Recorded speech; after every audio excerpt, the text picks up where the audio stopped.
지지난 주에 말의 중요성이라는 제목으로 말씀을 드리고 오늘 이어서 말의 중요성 두 번째 말씀을 이어가도록 하겠습니다. 말 중요하죠. 말 못하는 심정이 얼마나 답답하겠습니까? 말은 그만큼 중요합니다. 우리 그리스도인들에게 있어서도 말은 하나의 영성이라고 할 수가 있고 그 말의 권세에 따라서 영적인 파워가 있습니다.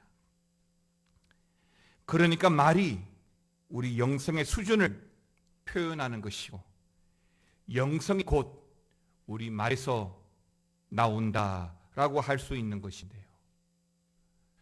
교회 안에서도 사실 이런저런 말들을 많이 하게 될 겁니다.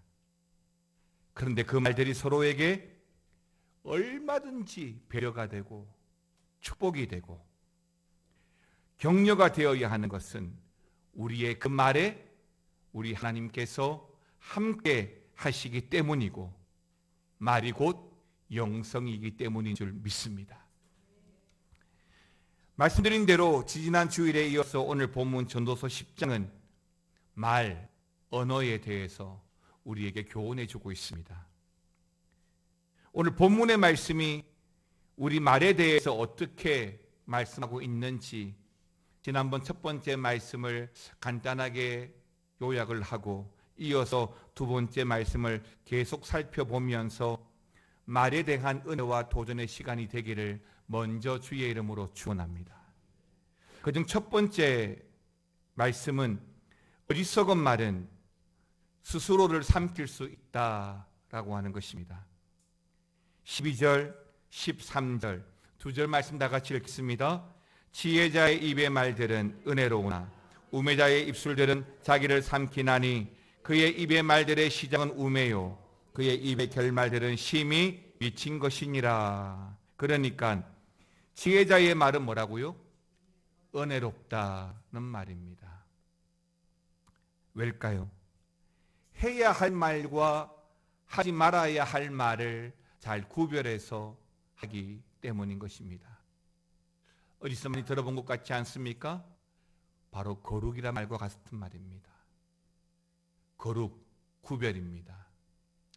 해야 할 일과 하지 말아야 할 일을 구별하는 것이 바로 거룩이듯 지혜로운 말도 해야 할 말과 하지 말아야 할 말을 잘 가려서 한 것입니다. 그만큼 말은 서로에게 힘이 되기도 하고 덕이 되기도 하고 심지어 은혜가 되기도 합니다. 반대로 우매자의 말은 뭐라고 했습니까? 광배하다라고 했습니다. 시작은 우매하고 그러니까 해야 할 말을 담아놓지 못하고 다 쏟아내어야만 적성이 풀린다는 거예요. 그러니까 지혜자의 말과 우매자의 말은 상당히 대조가 됩니다. 그리고 이 광패는 미친 사람처럼 사납고 막된 사람을 말하는데 말에 적용해서 볼 때는 말 그대로 사납고 막된 말을 한다는 겁니다. 사람이 감정이 다르면 이런 막된 말을 합니다. 그런데요, 그런 어리석은 말들이 결국엔 서로를 미치게 만들고 말로 끝나는 것이 아니라 더 나아가 나쁜 행동으로 만들어진다는 것입니다. 그래서 결국 어리석은 그 말이 자신을 삼키게 된다라고 하는 말씀을 오늘 우리에게 주고 있는 것입니다. 사무엘하 16장의 말씀을 보았습니다. 사무엘하 16장에는 다윗을 저주한 시므이에 대하여 기록을 하고 있는데 5절에서 7절 이 세 절의 말씀을 읽어보겠습니다. 다윗 왕이 바후림에 이르러 거기서 사울의 친족 한 사람이 나오니 게라의 아들이요 이름은 시므이라. 그가 나오면서 계속하여 저주하고 또 다윗과 다윗 왕의 모든 신하들을 향하여 돌을 던지니 그때의 모든 백성과 용사들은 다 왕의 좌우에 있었더라. 시므이가 저주하는 가운데 이와 같이 말하니라. 피를 흘린 자여 사악한 자여 가거라 가거라. 시므이가 나오면서 계속해서 뭐 했습니까? 저주합니다. 좋은 말 했을까요? 아니겠죠. 그리고 다윗과 신하들에게는 또 어떻게 했습니까? 심지어 돌을 던집니다. 맞습니다. 나쁜 말은 그 말이 지속이 되어지면 나쁜 행동으로 이어집니다. 더 나아가 7절에서는 피를 흘린 자여 사악한 자여 가거라 가거라. 그러니까 아들 압살롬의 쿠데타로 말미암아 예루살렘에서 쫓겨나온 그 비참한 상황 가운데 살기 위해서 바둥바둥하는 다윗을 보면서 이전 권력, 그러니까 사울의 측근이었던 이 시므이가 도망가는 다윗을 보면서 그렇게 비아냥거리며 저주하는 말을 하고 있는 것입니다. 그런데 이때 다윗이 얼마나 대단한 사람이냐면, 얼마나 멋지냐면, 조금 전에 보았던 5절, 6절, 7절에서 시므이가 다윗을 향한 이런 엄청난 저주의 말을 쏟아부음에도 불구하고 다윗은 아주 성숙하게 그 저주가 맞다면 자신을 향한 하나님의 징계의 방편으로 받아들이고, 또 시므이의 그 저주가 부당하다면 도리어 하나님께서 갚아주실 것이라고 확신하고 있는 것입니다. 여러분 11절과 12절 두 절 말씀 읽겠습니다. 시작.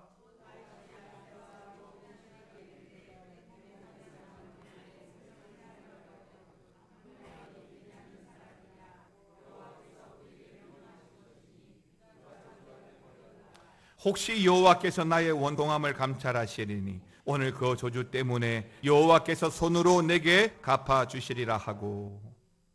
대단하지 않습니까? 저주하게 버려두라. 혹시 하나님께서 이 저주로 말미암아 나를 감찰하시면 그 저주 때문에 오히려 하나님께서 나를 손으로 갚아주시리라. 다윗의 고백입니다. 맞습니다. 얼마든지 나를 향한 그 저주의 말에 똑같은, 아니 더 이상의 저주의 말을 쏟아부을 수 있음에도 불구하고 다윗은 오히려 손으로 하나님의 역사를 바라보고 있습니다. 저나 여러분도 이런 성숙한 말을 하고 살아가시기를 주님의 이름으로 축원합니다. 사랑하는 성도 여러분, 죽음의 언어, 광폐한 언어, 성도의 삶에는 있지 않겠지만 조심하셔야 합니다. 혹이라도 시험에 빠져 내 입술을 통하여 강폐한 언어와 죽음의 언어가 나오지 않도록 조심하셔야 됩니다. 우리 예수 믿는 사람들이 세상 사람과 싸우면 덕볼 게 하나도 없습니다. 속된 말로 세상 사람들은 온갖 욕설을 다 쏟아부을 수 있습니다. 그럼 우리가 어떻게 해야 됩니까? 우리 마음을 시원하게 하기 위해서는 똑같이 저주를 쏟아부어야 되지만 우리는 그런 죽음의 언어와 저주의 언어를 퍼부을 수가 없습니다. 오늘 다윗처럼 그들의 그 저주가 맞다면 오히려 나를 징계하는 방편이 될 것이고, 그게 아니라면 그 저주 때문에 하나님께서 나를 더 갚아주실 것이라고 그렇게 확신하고 살아가는 은혜가 있기를 바랍니다. 사실 말이라고 하는 게 내 의지에 따라서 말을 하기도 하지만 또 하나가 있습니다. 내 의지와 상관없이 분위기에 의해서 말을 할 때도 있습니다. 그러니까 서로 칭찬하고 좋은 말이 오고 가면 거기엔 또 그렇게 서로 칭찬하고 좋은 분위기가 됩니다. 이쁘다, 좋다, 대단해.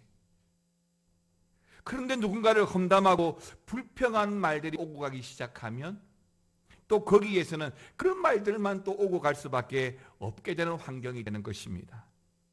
그렇죠.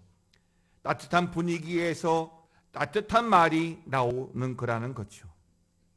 그러니까 우리는 성도의 말은 어떤 말일지라도 그런 분위기에 휩쓸리지 않고 성령이 우리의 입술을 지켜서 성령이 지시하는 말을 할 수 있는 거룩한 입술, 복된 입술이 되어야 할 줄 믿습니다.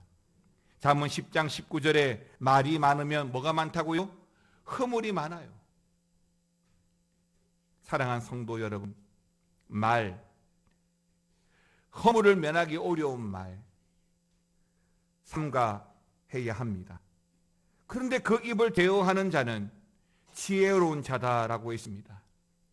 시편 37편에 보니까 의인의 입은 지혜롭고 그의 혀는 정의롭다라고 했습니다. 그리고 그의 마음에는 하나님의 법이 있으니 그의 걸음은 뭐가 없다고요? 실족함이 없는 거예요. 곧 의인의 입으로 말미암아 성도의 삶에 실족함이 없게 되는 것입니다. 그렇습니다.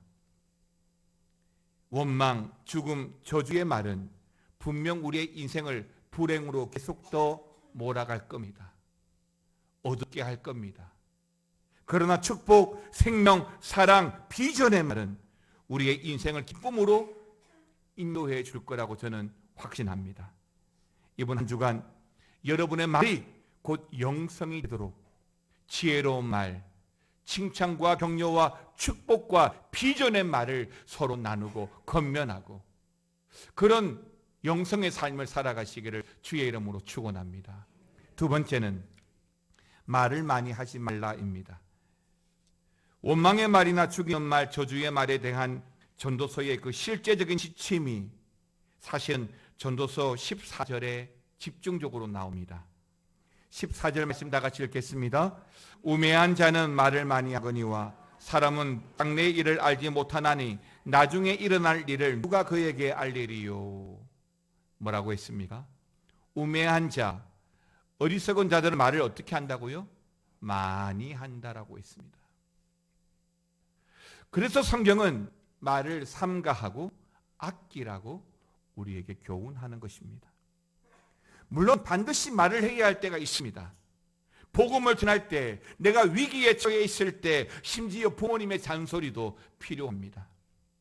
듣기 싫지만 빨리 일어나 공부해, 청소해 등등 이런 부모님의 잔소리들은 사실 자라나는 우리 자녀들의 그 삶의 지표가 되고 방향이 되고 좋은 습관을 만들어주는 하나의 방편이 됩니다. 그러나 불필요한 말은 어떻게 해야 될까요? 아껴야 합니다. 요즘 TV에서 스포츠 예능이 많이 나옵니다. 축구, 야구, 요즘엔 또 배구와 농구까지 예능으로 스포츠를 하더라고요. 근데 이분들이 어떤 분들이냐면 그냥 아마추어이거나 아니면 이전에 운동을 하시고 지금은 은퇴를 하셨거나 아니면 중도에 밀려나신 분들도 계신데 재밌는 게 뭐냐면 경기하다가 안 되면 서로 남 탓하는 거예요. 물론 이것도 예능이니까 그런 요소를 일부러 만드나 싶기도 한데 결국 그런 말들이 팀 사기를 저하시키고 게임은 지게 되고 지고 있는 경기에 더 서로를 탓하게 되고 결국 분열까지 일어나게 되는 겁니다. 그렇습니다. 말 안 할 수는 없지만 안 해도 되는 말은 불필요한 말은 말 그대로 안 하는 게 맞습니다. 또 다른 경우도 있습니다. 제대로 알지 못하면서도 함부로 말하는 경우입니다. 쉽게 말하면 넘겨짚어서 하는 말들인 것인데요. 사실은 바로 이런 말들 때문에 관계가 깨어질 때가 많습니다. 우리가 잘 아는 고린도 교회가 바로 이런 교회 중에 가장 대표적인 교회였습니다. 고린도 교회는 분열이 많습니다. 더군다나 고린도 교회 안에는 바울파, 게바파, 아볼로파 이렇게 파당이 지어져 있었지요. 그런데 이들이 뭘 많이 했냐면 넘겨짚는 걸 많이 했습니다. 특히 고린도 후서에 보시면 바울이 재정 사용에 대해서 자신의 쓴 재정에 대해서 변호하는 부분이 나옵니다. 고린도후서 12장 17절과 18절입니다. 같이 한번 읽어보겠습니다. 내가 너희에게 보낸 자 중에 누구로 너희의 이득을 취하더냐? 내가 디도를 근하고 함께한 형제를 보내었노니 디도가 너희의 이득을 취하더냐? 바울이 정직하게 헌금을 사용했음에도 불구하고 고린도 교인들이 바울의 재정을 의심하고 넘겨짚었던 그 배경이 바로 이 대목에서 분명하게 드러납니다. 그렇습니다. 사람은 넘겨짚어서 판단하고 심지어 진실 여부를 가리지 않고 말하고 결국 그런 말들 때문에 파당이 남겨지고 고린도 교회는 점점 더 병들어갈 수밖에 없었던 것입니다. 사랑하는 성도 여러분, 우리는 다 알지 못합니다. 사람의 마음도 다 헤아릴 수 없습니다. 웃고 있지만 속으로 울고 있는 성도들도 얼마든지 있고, 여러분들에게 일일이 말하고 있지 않지만 아파 힘들어하시는 성도들도 사실 많이 있습니다. 그러니까 우리가 눈으로 보는 것으로 다 알 수 없다는 것입니다. 원망의 말이나 책임 전가의 말, 죽이는 말, 저주의 말이라면 그런 자리, 그런 대화에 참여하지 마시고 그게 어려우시면 침묵하셔야 합니다. 더 나아가 성도는 적극적으로 사랑의 말, 축복의 말씀을 많이 하셔야 합니다. 자, 여러분 앞뒤 좌우로 인사하겠습니다. 주님의 이름으로 사랑하고 축복합니다. 한 번 더 하십시다. 참 잘생기셨습니다. 보기 좋습니다. 좀 하기 힘들어하는 분들이 좀 몇 분 계시는 것 같아요. 뭐 잘생긴 것이 불가능한 것인지 모르겠지만 어쨌든 주님의 이름으로 축복하고 좋은 말하고 칭찬하는 말을 하게 되면 기분이 어떻습니까? 좋습니다. 우리 옛말에 말 한마디로 천냥빚을 갚는다라고 했습니다. 한 이발사가 자신의 기술을 전수하기 위해서 젊은 제자를 들였습니다. 한 6개월 동안 이 이발 기술을 익혔고 드디어 이 초보 제자에게 첫 번째 손님이 왔습니다. 최대한 열심히 기술을 발휘해서 이발을 했습니다. 그런데 끝나고 그걸로 자신의 머리 모양을 확인한 손님이 투덜거리기 시작합니다. 그리고 이렇게 말합니다. 머리가 너무 길지 않아요? 이 손님의 말에 초보 이발사는 아무 말 하지 못합니다.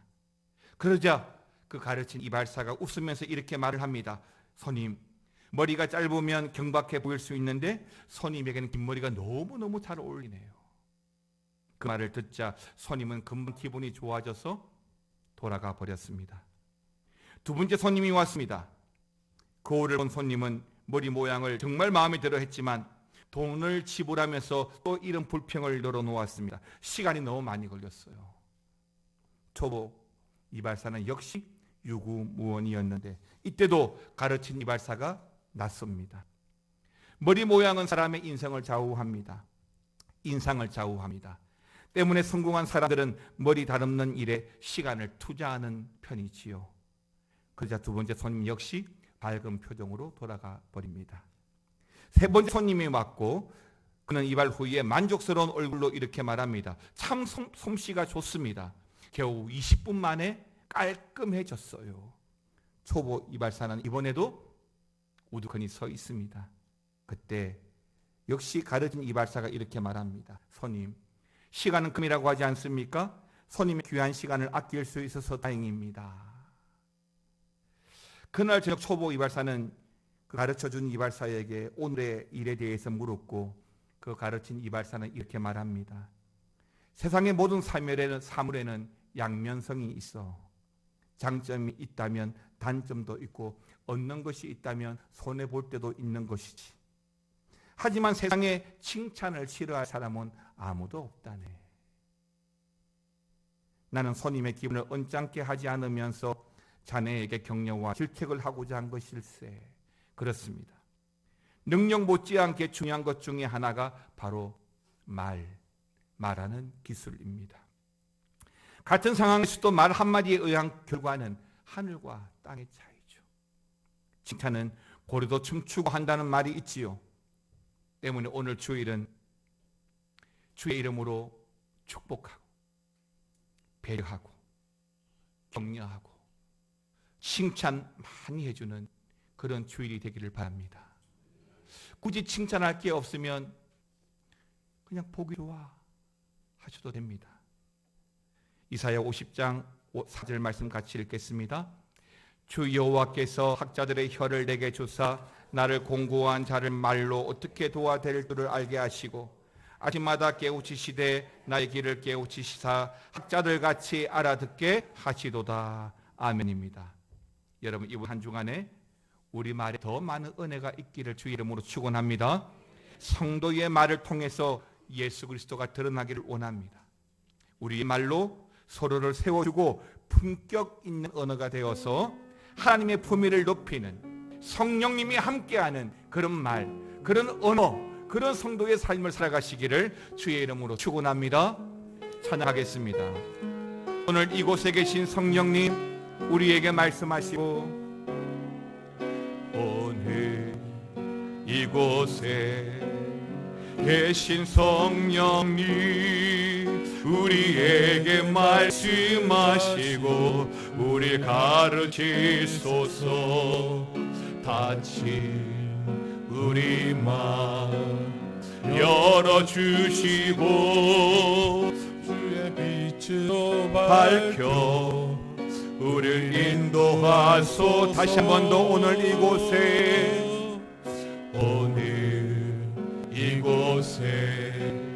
계신 성령님, 우리에게 말씀하시고 우리를 가르치소서. 아침 우리 마음 열어주시고 주의 빛으로 밝혀 우리를 인도하소서. 주님보다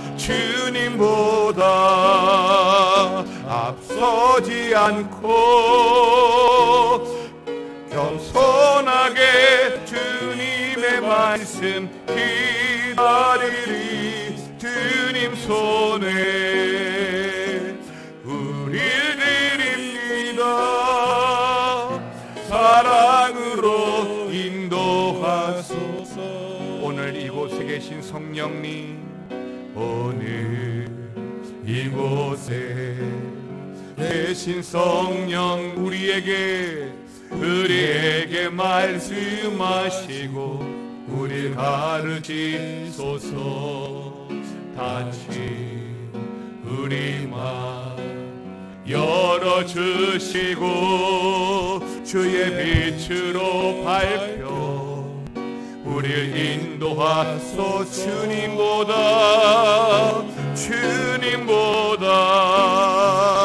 앞서지 않고 겸손하게 주님의 말씀 기다리리. 주님 손에 우릴 드립니다. 사랑으로 인도. 다 함께 일어나셔서 주님보다 앞서지 않고 겸손하게 주님의 말씀 기다리리. 주님 손에 우릴 드립니다. 사랑으로 인도하소서.